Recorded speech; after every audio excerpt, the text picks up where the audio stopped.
Hello all. आज के इस लेक्चर में हम गो टू स्टेटमेंट के बारे में डिस्कशन करने वाले हैं। गो टू स्टेटमेंट जैसे कि आप जानते हैं one of the jump statement जो कि हम यूज करते हैं। लास्ट कुछ लेक्चर से हम कंट्रोल फ्लो स्टेटमेंट डिस्कस कर रहे हैं। कंट्रोल फ्लो स्टेटमेंट वो स्टेटमेंट्स होते हैं जो आपके प्रोग्राम के एग्जीक्यूशन के फ्लो को कंट्रोल करें। उसे हमने तीन अलग अलग कैटेगरीज में डिवाइड किया था। One was the select statement जिसमें हमने इफ और स्विच केस स्टेटमेंट पढ़ा। उसके बाद इटरेटिव स्टेटमेंट या लूप जिसमें कि हमने तीन तरीके के लूप देखे, for loop, while loop and do while loop.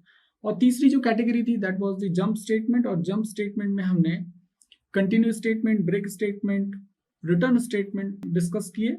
और आज हम जंप स्टेटमेंट का ही एक part that is type of jump statement, go to statement, उसे डिस्कस करने वाले हैं। सबसे पहले देखते हैं कि गो टू स्टेटमेंट एक्चुअली क्यों यूज करते हैं या उसका क्या यूज है। ये go to statement can be used in any part of the function. जो गो टू स्टेटमेंट है आप उसे प्रोग्राम के मेन फंक्शन के या फंक्शन के किसी भी पार्ट में यूज कर सकते हैं। And the objective of the go to statement is to jump directly to any part of the function, any part of the function defined by a label. तो यहाँ पर हम जो गो टू स्टेटमेंट यूज करेंगे, गो to statement में हम बताएंगे कि हमें कहाँ जाना है। The go-to statement is actually provide an instruction to system to go to a particular label. So the label is important. Go-to statement instruct तो कर देगा कि आपको प्रोग्राम पॉइंटर को प्रोग्राम के किसी दूसरे पार्ट में जाना है, शिफ्ट करना है, लेकिन कहाँ और वो कहाँ, उसका आंसर एक्चुअली लेबल देता है। नाउ जो लेबल है और जो गो टू स्टेटमेंट है, जब भी हम इन्हें यूज करेंगे तो ये दोनों एक्चुअली एक दूसरे के लिए आइडेंटिफिकेशन का काम करते हैं। गो टू स्टेटमेंट के लिए कहाँ जाने का आइडेंटिफिकेशन लेबल करता है और लेबल में लिखा होता है कि हमें वहां जाकर क्या करना है। So label basically performs the operation कि what operations are to be performed after reaching to that specific label and the go to statement actually tells the compiler to go to that particular label. So ये विशेष बात आपको ध्यान रखनी है कि जो label है और गो टू स्टेटमेंट है जहां भी आप यूज करेंगे वो एक फंक्शन में होना चाहिए या फिर एक मेन प्रोग्राम में ही होना चाहिए। मेजरली यदि बात करें तो सेम फंक्शन में ही होना चाहिए। नाउ ये जरूर है कि लेबल आप irrespective of the position of go to statement कहीं पे भी प्लेस कर सकते हैं। जो लेबल होगा वो गो टू स्टेटमेंट के नीचे भी हो सकता है, जो लेबल है वो गो टू स्टेटमेंट के ऊपर भी लिखा जा सकता है। नाउ यहीं से इसके दो अलग अलग पार्ट्स डिफरेंस बनते हैं या पार्ट्स बनते हैं जिनको हम फॉरवर्ड रेफरेंस और बैकवर्ड रेफरेंस कहते हैं। मैं पहले इसे ड्रॉ करता हूं, फिर मैं आपको इसके डिटेल्स में सारे डिस्कशंस भी हम लोग करेंगे। मान लेते हैं मैं यहां पर एक लेबल लिखता हूं, label. So I will name it as, so let's say for example I'll just use go to label. So this is the name of label and now here it is the part of the program. यहाँ पर programme का कुछ part है और इसके बाद मैं यहाँ पर ये लेबल यहाँ मेंशन करता हूँ, that is label, and I'll just put the colon over here. This is important, and at this label actually I'll mention what statement is to be executed. यदि मैं इसे एग्जैक्टली लिखूं तो यहाँ वो स्टेटमेंट आपको लिखना होगा जिन्हें कि आपको एग्जीक्यूट कराना है। So executable statement 1, then executable statement 2 and 3 dot dot dot. तो इस तरीके से। So while calling this go to statement I must have to specify the semicolon. So this is how a general format of the go to statement can be used.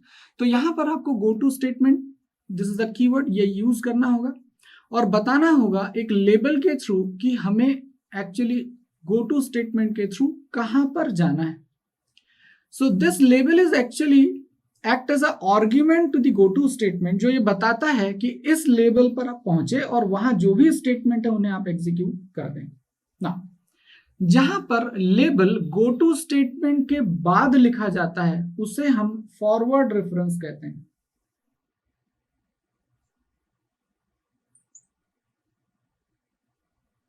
यहां पर देखिए, यहाँ गो to statement लिखने के बाद हमने label लिखा हुआ है जहां पर हमें पहुंचना है गो टू स्टेटमेंट के through.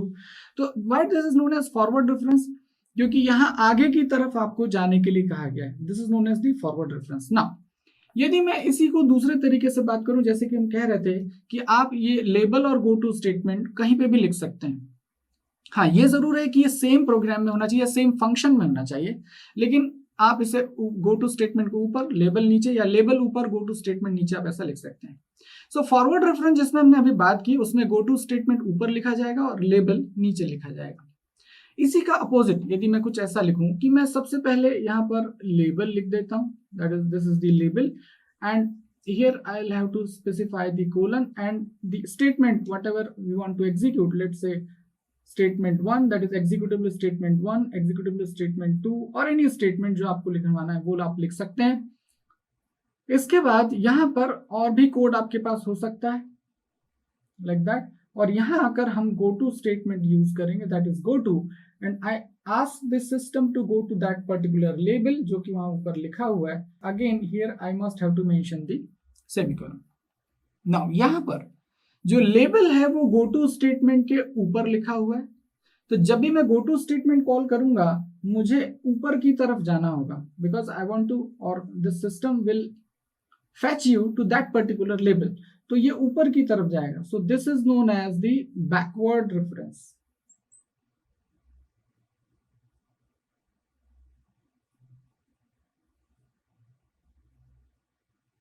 as we have to go to back, now this is known as the forward reference। कैसे?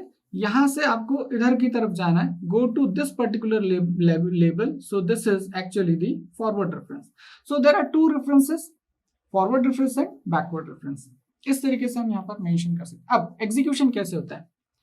जैसे ये स्टेटमेंट एग्जीक्यूट होगा, गो टू स्टेटमेंट एग्जीक्यूट होगा और सिस्टम आपको इस लेबल तक डायरेक्टली पहुंचाएगा। इसके बाद जो भी स्टेटमेंट लिखे हुए हैं वो एग्जीक्यूट नहीं होंगे, डायरेक्टली यहां से आप यहां आएंगे, यहां पर जो भी एग्जीक्यूटेबल स्टेटमेंट है वो एग्जीक्यूट होंगे।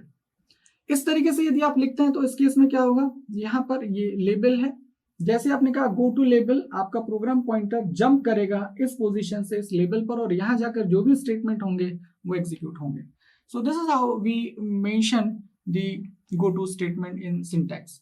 Now let us take the example for the go to statement.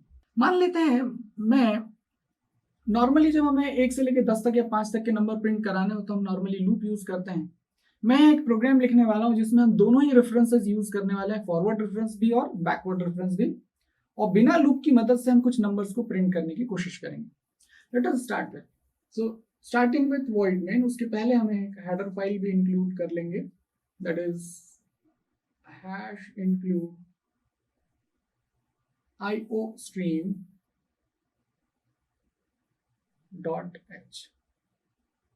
now we will take an integer variable, let's say I name it as I variable ले लेते हैं, और यहां पर मैं एक मैसेज प्रिंट करा दूं, let's say C out numbers in the range 1 to 5। 1 से 5 तक के नंबर हम लोग यहाँ पर प्रिंट कराना चाहते हैं with the help of go to statement without using loop. कैसे किया जाए? तो लेट अस से यहां पर मैं एक लेबल मेंशन करता हूं, I will name this label as L1, और यहाँ इस L1 लेबल में आई विल राइट 2 स्टेटमेंट। वो क्या? मैं यहाँ पर सबसे पहले i की जो भी वैल्यू होगी उसे प्रिंट कराऊंगा, तो उसके सबसे पहले मैं i की वैल्यू इनिशियलाइज कर देता हूँ, that is 1, because I want value to be printed in the range of 1 to 5, so the initial value should be 1। और जैसे ही लेबल में यहाँ आएंगे मैं इस i को प्रिंट करवाता हूँ, let's say C out i with some space, और i की वैल्यू को मैं 1 से बढ़ाता हूं, तो I can use i++ over here. इन दो स्टेटमेंट से क्या होगा, जैसे ही हम गो टू स्टेटमेंट यूज करेंगे और इस लेबल तक हम गो टू स्टेटमेंट की मदद से आएंगे, तब तब i प्रिंट होगा और i की वैल्यू 1 से बढ़ी हुई आपको नजर आएगी।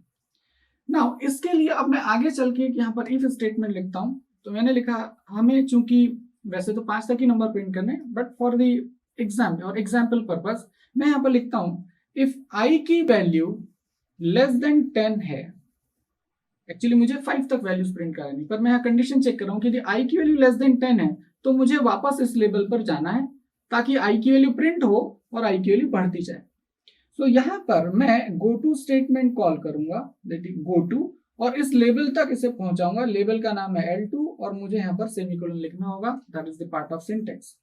यदि मैंने यहाँ पर इस प्रोग्राम को कुछ ऐसे ही रहने दिया तो क्या होगा ये कि आप यहाँ आएंगे i = 1 होगा, L1, यहाँ से कुछ नहीं, यहाँ आप आएंगे i की वैल्यू लेस देन 10 है, कंडीशन ट्रू हो जाएगी, आपको बोला जाएगा गो टू L1, जैसे ही बोला जाएगा आप यहाँ आएंगे, i की वैल्यू प्रिंट होगी और i की वैल्यू 1 से बढ़ती जाएगी। इस तरीके से आपकी सारी वैल्यूज बढ़ के प्रिंट होती जाएगी, मतलब 1 से लेके 10 तक 9 तक के नंबर्स आपके प्रिंट हो जाएंगे। लेकिन मुझे तो सिर्फ 5 तक के ही नंबर प्रिंट करने, तो फिर उसके लिए क्या किया जाए? तो ऐसा करते हैं, यहाँ पर एक कंडीशन और लिखते हैं। हम ये कहते हैं कि जैसे ही हम 5 तक पहुंच जाएंगे तब आपको इस प्रोग्राम को टर्मिनेट कर देना है। उस केस में हम रिटर्न स्टेटमेंट का यूज कर सकेंगे। तो यहां पर उसके लिए मैं एक इफ स्टेटमेंट फिर लिखता हूं कुछ ऐसे, let's say if the value of i is greater than 5, इस केस में मैं यहां ऐसे कहता हूं go to L2। Now what will be L2 क्या होगा? तो L2 को मैं यहां पर मेंशन करता हूं। यहां मैं एक L2 लेबल स्टार्ट करूंगा, दिस इज L2, और L2 में आते ही मैं अपने प्रोग्राम को टर्मिनेट करना चाहता हूं, तो मैं यहां लिख दूंगा return 0 likewise, and now this program will be complete. Now let us execute this. यहां पर हमने दोनों ही रेफरेंसेस यूज किए हैं। कैसे? यहां देखिए L2, यहां पर लेबल L2 यहां लिखा है और यहां से मुझे यहां जाना है। दिस इज एक्चुअली जहां हमने देखा है लेबल यदि नीचे लिखा है, गो टू स्टेटमेंट यदि ऊपर लिखा है, तो that will be the forward reference. तो आप देख सकते हैं यहां से this will call the forward reference. So this is the call of forward reference. और जब हम इसकी बात करेंगे, so this will be termed as the backward reference.